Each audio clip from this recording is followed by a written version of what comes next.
आप सबके जीवन में अद्भुत काम किए हैं और आज फिर प्रभु ने मौका दिया कि हम सब प्रभु के वचन में वचन से सीखें, वचन को समझें। आज संडे वर्शिप है और परमेश्वर ने आज इस प्रभु के भवन में उपस्थित हम सबको रखा है, मुझे रखा है और हम सब प्रभु के वचन को आज सुनने जा रहे हैं। तो हम बात कर रहे थे पिछले समय से प्रभु के वचन में आज्ञाओं के बारे में। किसके बारे में बात कर रहे थे?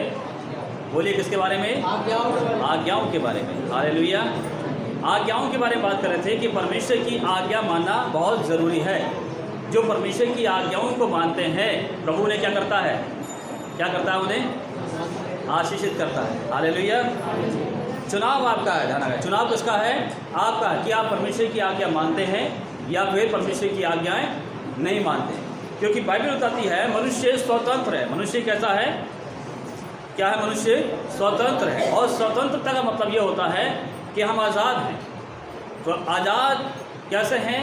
प्रभु यीशु मसीह ने मुझे और आपको स्वतंत्र किया है। अपना लहू बहाकर, अपने आप को देकर मुझे और आपको शैतान की गुलामी से छुड़ाया है। अब अपने ऊपर हम डिपेंड हैं कि हमारा क्या लक्ष्य है कि हम प्रभु के पीछे चलें या फिर हम शैतान के पीछे चलें। हालेलुया।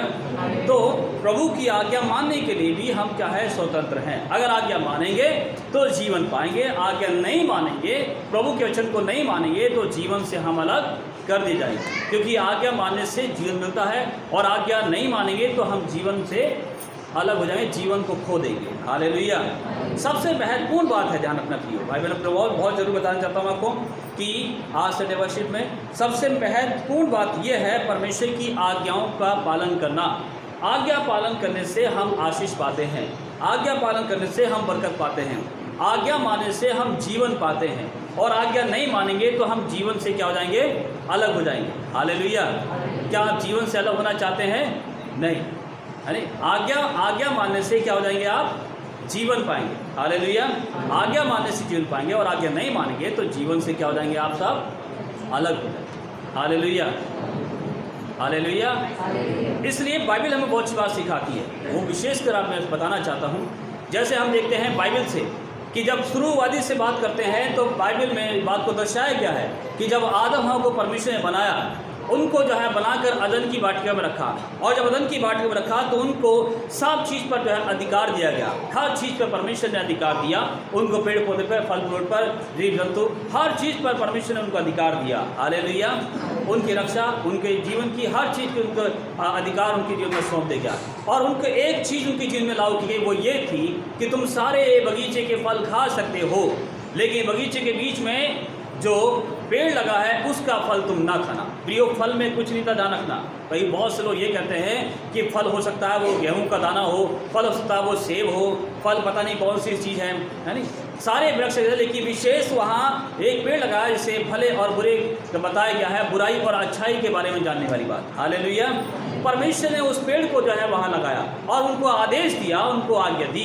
गौर से सुनिएगा, विशेषकर उनको आज्ञा दी कि तुम सारे बगीचे के पेड़ जो है उनका फल खा सकते हो, सारे बगीचे पेड़ के फल खा सकते हो, लेकिन जो परमेश्वर उसने कहा जो बगीचे के बीच में लगा है उसका तुम फल नहीं खा सकते, उससे तुम फल खाने की बात तो दूर रही, उससे तुम छू भी नहीं सकते। हालेलुया।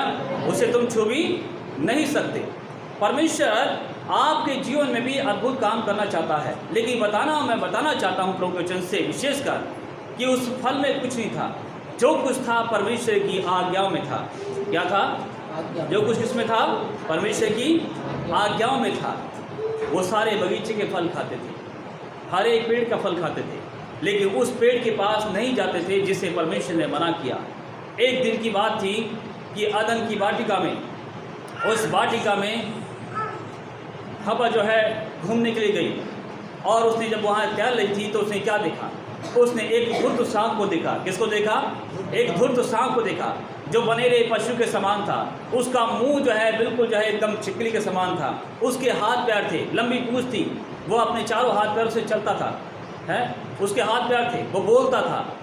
याद रखिए, उसने पूछा क्या तुम्हें परमेश्वर ने इस सारे बगीचे के फल खाने के लिए बोला है? कि हाँ। क्या तुम परमेश्वर ने इस पेड़ का फल खाने के लिए मना किया है? उसने कहा हाँ, हम सारे बगीचे के फल खा सकते हैं, लेकिन जो पेड़ लगा है बीच में, इसका हम फल खा नहीं सकते, खाने की बात दूर रही, हम इसे छू भी नहीं सकते। उसने कहा तुम्हें गलत बताया गया है, तुमसे परमेश्वर ने झूठ बोला है। वो परमेश्वर जानता है कि जिस दिन इस फल को तुम खा लोगे तुम्हारी आंखें खुल जाएंगी। उसने हवा को जो है बहकाया, उसने बहकाया उसे उकसाया, उसे कहा कि तुमसे परमेश्वर ने झूठ बोला है। अगर तुम इस फल को खा लोगे तो तुम्हारी आंखें खुल जाएंगी, तुम अच्छाई और बुराई को पहचान जाओगे, तुम क्या हो तुम जान जाओगे। उसने अच्छा ऐसी बात है, परमेश्वर ने हमसे झूठ बोला है, ठीक है। उसने फल तोड़ा और खाया। जब उसने जैसे ही खाया उसकी आंखें क्या हो गई, खुल गई। हालेलुया। और उसने क्या देखा, उसने देखा कि मैं क्या हूँ, निवस्त्र हूँ। हालेलुया। उसने देखा कि मैं क्या हूँ, निवस्त्र हूँ। Hallelujah, hallelujah. और जाकर अपने पति को खाने में मनभावना था, बड़ा अच्छा था, बड़ा सुंदर लगा उसे, अपने पति खिलाया।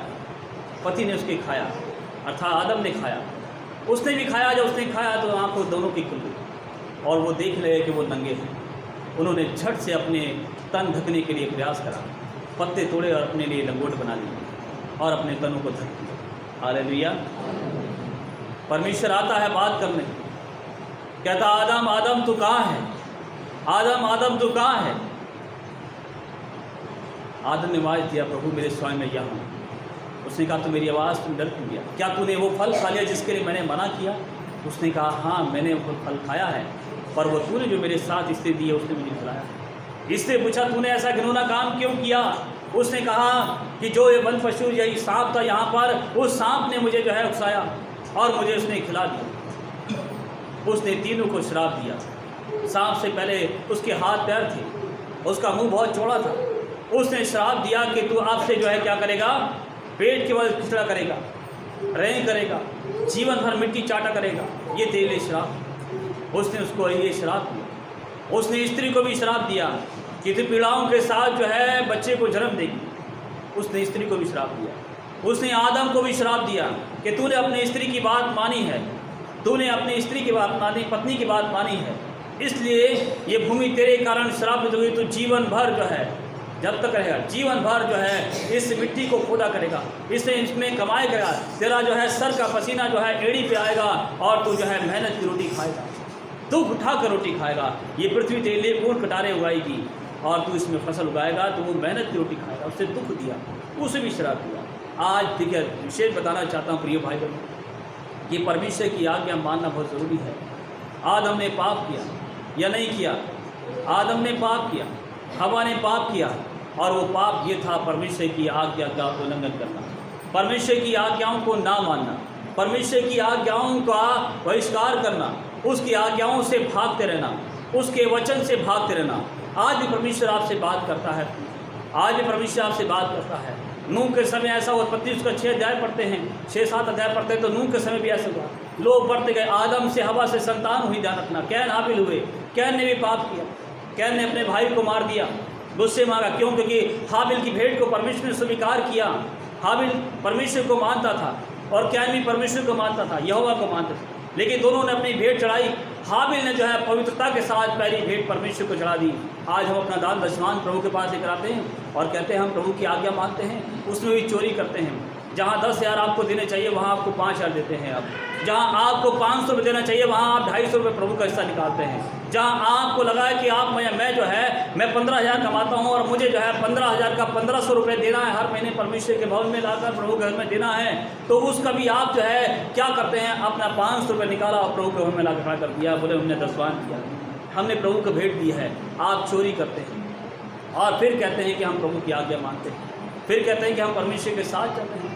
आप वचन का बहिष्कार करते हैं, आप वचन को पालन नहीं करते हैं, बल्कि आप वचन से भाग रहे हैं, आप वचन के अनुसार नहीं चल रहे हैं। प्रभु का वचन में साफ लिखा है कि परमेश्वर की आज्ञा मानना जीवन का सबसे उत्तम जो है फल है, सबसे उत्तम फल है परमेश्वर की आज्ञाओं का माना। जब आज्ञा मानेंगे तो जीवन पाएंगे, परमेश्वर की आज्ञा मानेंगे तो आप परमेश्वर के राज्य में जाएंगे। नूह के समय परमेश्वर के लोग नूह के समय परमेश्वर की आज्ञा नहीं मानते थे। ऐसे ही कैन हाबिल ने जब भेंट चढ़ाया तो वो परमेश्वर के लिए हाबिल कहलाया, अच्छी भेंट लेकर आया। हमने जैसे बताया कि आप जो कमाते हैं आप उसमें से भी जो है क्या करते हैं 5% परमेश्वर के राज्य में लेकर आते हैं, आप पूरा नहीं लेकर आते हैं। और अगर आपको किसी का लेना कुछ है वो बाद में देखिए, लेकिन परमेश्वर